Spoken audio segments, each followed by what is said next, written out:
Bienvenue dans ce tutoriel sur comment démarrer avec ProView de Thomson Reuters. Pour ouvrir une session ProView, allez au site web www.proview.thomsonreuters.com.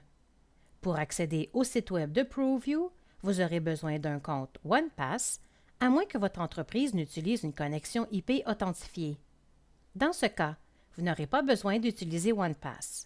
Cependant, avec l'authentification IP, vous n'aurez pas accès aux fonctionnalités d'annotation. Si vous avez des questions concernant l'authentification IP, communiquez avec votre représentant du service à la clientèle ou notre équipe de soutien technique. Entrez votre nom d'utilisateur et votre mot de passe dans les champs OnePass. Si vous le souhaitez, vous pouvez également cliquer sur « Sauvegarder mon code d'utilisateur et mon mot de passe » si vous utilisez votre ordinateur personnel. Cliquez sur le bouton « Se connecter » pour connecter à ProView. La page d'accueil de ProView apparaît et se compose d'un certain nombre d'éléments.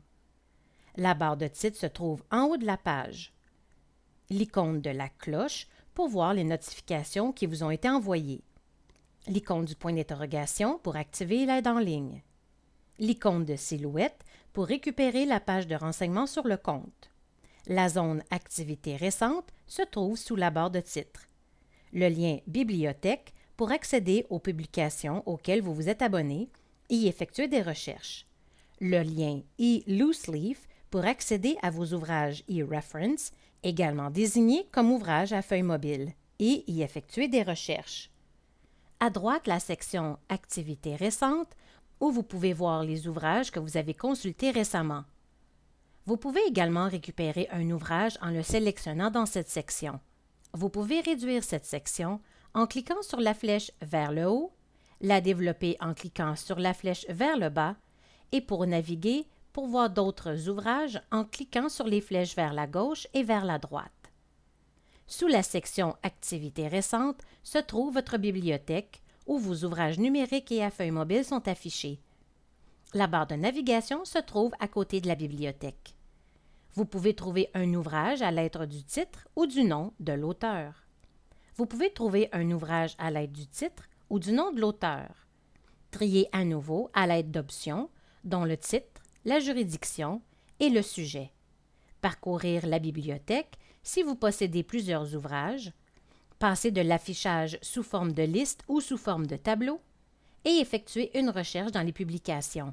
À droite, vous pouvez sélectionner une lettre ou un chiffre pour parcourir les ouvrages dans l'ordre alphabétique. L'icône d'information est représentée par un petit cercle gris avec un « i » minuscule à l'intérieur. En cliquant sur un ouvrage, vous ouvrez un volet à droite où vous pouvez en apprendre davantage sur la publication et accéder aux liens pour importer vos surlignages et vos annotations dans les éditions révisées et mises à jour au fur et à mesure que vous les acquérez. Pour parcourir un ouvrage, cliquez sur son titre ou sa page couverture. En haut, la barre de titre affiche le nom de la publication. Vous trouverez également l'icône d'aide, de partage, où vous pouvez créer et transmettre un fichier PDF, et l'icône d'engrenage, où vous pouvez modifier certaines options de formatage ainsi que l'option de déconnexion. À gauche de la barre de titre, vous trouverez une flèche pour vous ramener à la page principale de la bibliothèque et l'icône de lecture récente pour afficher une fenêtre vous montrant les publications auxquelles vous avez accédé récemment. À gauche de l'écran se trouve la barre d'outils où vous pouvez trouver 4 icônes. La table des matières qui ouvre et ferme la table des matières, l'icône « Rechercher » qui ouvre le volet de recherche, vous proposant des options de recherche par mots-clés, un accès à vos recherches précédentes et un lien vers la page des opérateurs de recherche que vous pouvez utiliser. L'icône « Annotation » vous permet de filtrer et afficher vos surlignages, vos notes et vos signets. L'icône « Historique » vous permet d'afficher et de retourner aux pages déjà consultées. La barre de progression qui est une autre façon de naviguer dans la publication. Et en haut de la page se trouve l'icône des signets où vous pouvez ajouter des signets codés par couleur. Pour développer un titre de chapitre, cliquez sur son titre. Notez qu'un autre volet apparaît pour afficher les sous-titres. Le texte intégral de cet article apparaît à droite. Vous pouvez faire défiler vers le haut ou vers le bas pour afficher cet article dans le contexte des autres articles l'entourant et les mises à jour automatiques de la table des matières pour refléter ce que vous consultez. À l'aide de la table des matières, vous pouvez facilement retourner aux articles précédents de la publication en cliquant sur le lien « Retour » situé en haut de la table des matières. Avec ProView, vous pouvez effectuer des recherches dans des ouvrages spécifiques ou dans l'ensemble de la collection de votre bibliothèque. Lorsque vous consultez votre bibliothèque, cliquez sur l'icône de recherche située dans la barre de navigation. Le volet de recherche apparaît, affichant une boîte de recherche et des filtres vous permettant d'affiner votre recherche. Cherchez des termes, puis cliquez sur le bouton « Rechercher ». Une liste de résultats apparaît à gauche, affichant tous les ouvrages contenant la requête. Une liste des résultats pour cette publication s'ouvre à droite. L'onglet « Résultats » nous indique les résultats dans cette publication. Vous pouvez cliquer sur « Développer tout » pour un aperçu de tous les résultats. Cliquez sur « Réduire tout » pour réduire la liste. Pour effacer cette recherche, cliquez sur l'onglet « Supprimer la recherche ». Examinons de plus près. Notez le numéro à droite de ce titre. Il indique le nombre de résultats. Le texte intégral de cet article apparaît avec les mots-clés surlignés en orange. Vous pouvez utiliser les flèches vers le bas et vers le haut pour passer d'un mot-clé à l'autre. Si vous souhaitez voir où se trouvent vos résultats par rapport à la table des matières, cliquez sur l'icône « Table des matières ». Lorsque vous voyez le nom d'une décision ou d'une référence écrite en hypertexte bleu, cela indique qu'il y a un lien direct vers Westlanex Canada ou TaxNet Pro. Vous n'avez qu'à cliquer sur le lien afin de récupérer cette décision. Vous devez être abonné à l'un d'eux afin d'accéder au service. Pour effectuer une recherche dans une publication en particulier, sélectionnez d'abord la publication. Vous pouvez trouver des conseils de recherche en cliquant sur le lien « Opérateur de recherche ». Vous y trouverez une liste de tous les opérateurs que vous pouvez utiliser et leur description. La liste des résultats apparaît à droite. Développez tous les résultats pour obtenir un aperçu de l'endroit où se trouvent les résultats. Si vous souhaitez restreindre votre recherche, cliquez sur le lien « Ajouter » et entrez vos termes. Vous pouvez enregistrer toute recherche que vous avez effectuée afin qu'elle soit exécutée à une date ultérieure. Cliquez sur le lien « Enregistrer la requête » pour enregistrer la requête.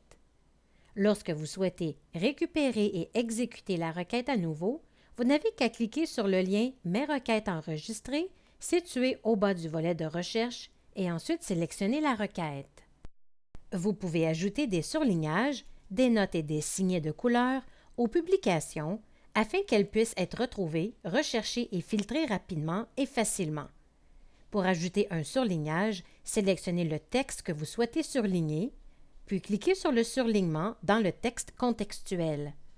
Si vous souhaitez ajouter une étiquette personnalisée à la couleur, cliquez une fois sur le texte surligné, puis cliquez sur le bouton « Éditer ». Pour supprimer un surlignage, cliquez une fois n'importe où dans le texte surligné, puis cliquez sur « Supprimer le surlignage » dans le menu contextuel. Vous pouvez annoter du texte dans une publication. Il suffit de surligner le texte où vous souhaitez ajouter votre note, puis cliquez sur « Ajouter une note ». Entrez votre note dans la boîte fournie, puis sélectionnez une étiquette de couleur. Cliquez sur « Enregistrer note ». Le surlignage de couleur s'applique au texte et une icône de note apparaît dans la marge. Pour voir la note, cliquez sur l'icône de note ou cliquez une fois n'importe où dans le texte surligné. Pour supprimer une note, cliquez sur le bouton « Supprimer note » dans la boîte de dialogue des notes. Pour ajouter un signet, cliquez sur l'icône du signet située dans le coin supérieur droit du document.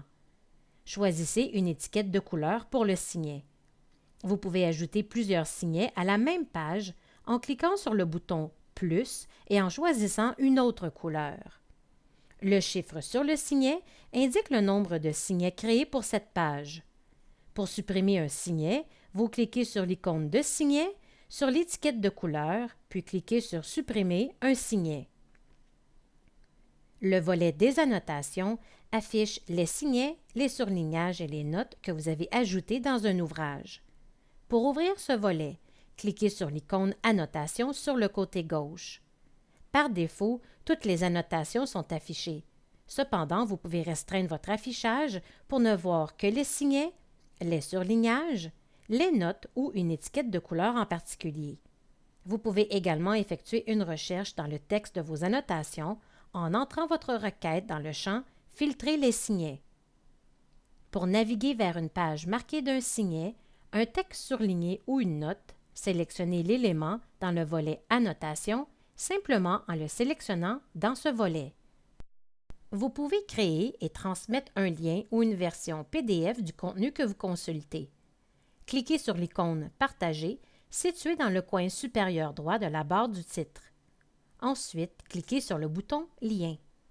Pour copier, cliquez avec le bouton droit de la souris n'importe où dans le texte surligné, puis cliquez sur « Copier ». Vous pouvez maintenant coller le texte dans un autre document.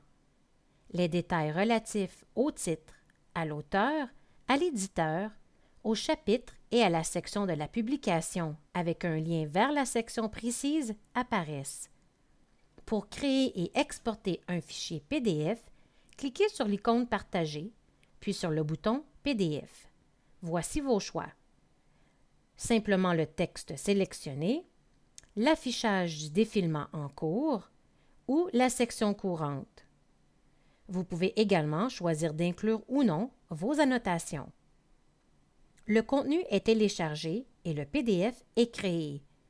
Cliquez sur le fichier situé en bas à gauche de l'écran pour l'ouvrir.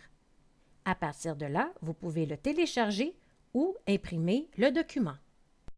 Le soutien au produit est inclus à votre abonnement, de même que la formation animée par l'un de nos conseillers en formation. Visitez le centre d'apprentissage pour les clients afin de consulter les autres fiches de consultation rapide et les foires aux questions, ainsi que de trouver des renseignements sur la façon de s'inscrire à un webinaire de formation. Merci de vous être joint à nous aujourd'hui.